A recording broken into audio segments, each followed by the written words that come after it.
Namaste. So, as usual these days, it's early in the morning. Early in the morning. And as you notice, I haven't made a video in a few days, and that's likely to continue over the next few days or week or whatever, because I need to take a retreat and think over this business of qualification. Who is qualified for these teachings? And the reason for it is I'm going through Vedanta Sutra, Shankaracharya's commentary on Vedanta Sutra. And there's quite an intricate and detailed discussion on this business of qualification. Who is qualified? And basically, to study the Vedas at all, meaning the four Vedas, Aranyas, the Brahmanas, the Upanishads, and their commentaries, one should be an initiated Brahmana. And ideally, one should be a sannyasi. This is quite clear, inescapable, because Vedanta, after all, is the conclusion, the end, literally, of Vedic knowledge. And in the Puranas, the Skanda Purana, Skanda is Shiva's son. It is said, Kalau Shudra Sambhava. In Kali Yuga, everybody is born Shudra. And Shudras are categorically excluded from studying the Vedas. Now, the only way someone can become qualified is by the process of initiation, samskara. Now, first of all, why is everybody born Shudra in Kali Yuga? Because nobody, including the so-called Brahmana families, is following the seed-giving ceremony, Garbhadana Samskara, which is the first of the 7 samskaras required to be accepted as a Brahmana from birth.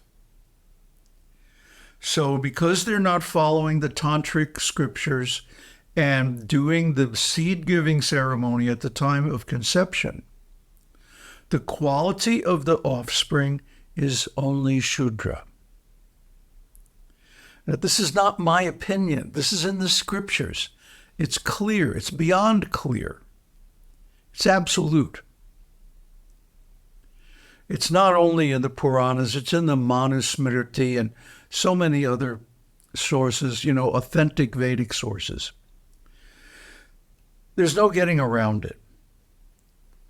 So now I went through this process back in the 1970s, approaching a bona fide guru, taking the initiation, learning the mantras, living the life in the ashram, serving the guru, serving in the temple, traveling and preaching.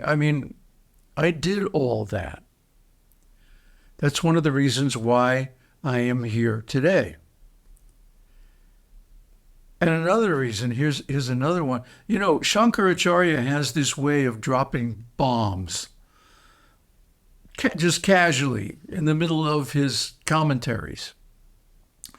So in the middle of this commentary on the Vedanta Sutra's explanation of why Shudras cannot study or not authorized to study the Vedas, he drops this bomb and he says, in Kali Yuga, if a person who is not properly qualified suddenly becomes enlightened, spontaneously becomes enlightened, it's because they had earned that in a previous lifetime.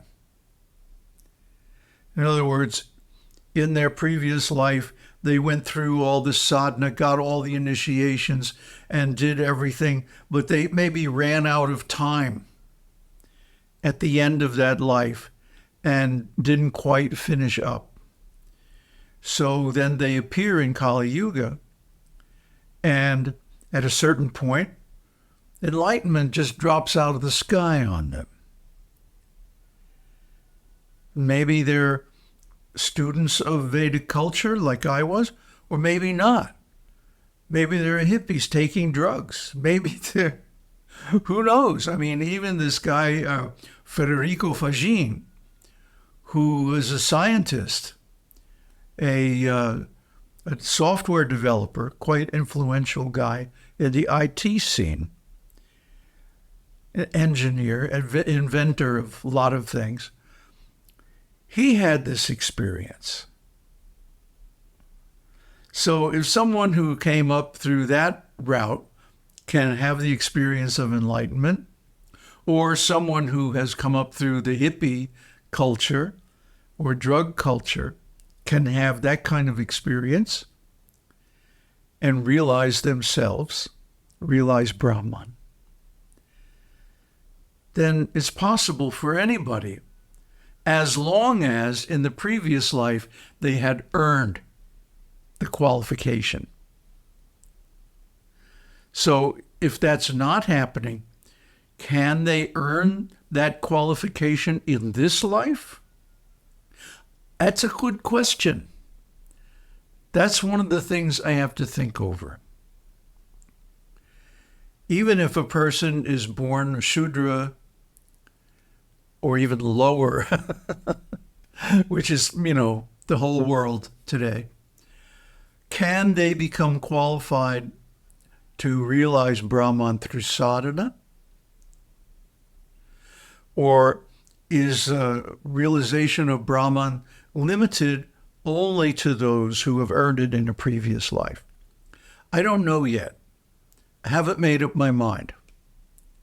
I have to do more research in the scriptures and meditate on it. But whatever the qualification is, or whatever the conclusion of this research is, it's going to profoundly affect my work going forward. Because it may turn out that if you're not already qualified by virtue of a previous life's activities, you may not be able to get qualified in this lifetime, especially without the Garbhadana samskara and the other samskaras that make a qualified brahmana, including sannyasa. So this is a serious issue. This is a big issue, and it's going to have a big impact on my work here. Although I'm never going to take down my previous videos. They're all okay, except the ones about the Upanishads. Those I took down and made private. So if anybody should turn up who is qualified, I'll give them access. But I have to think it over. I have to think over what my policy is going to be going forward. So I need to take a few days. I'm having a Mars return. Mars, after every 4 or 5 years, comes around to its original position in your birth chart. I happen to have Mars exalted, exactly exalted, right to the degree, right to the second. So that's happening in a couple of days. And I've already noticed the symptoms in my life. So I'm going to have to go through that very intense experience.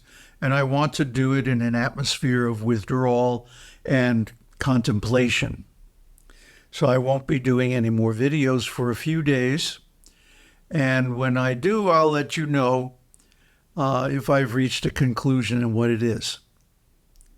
So until then, there's, 1,400 other videos you can watch.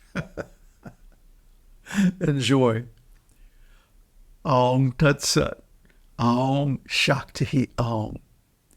Om Namah Shivaya.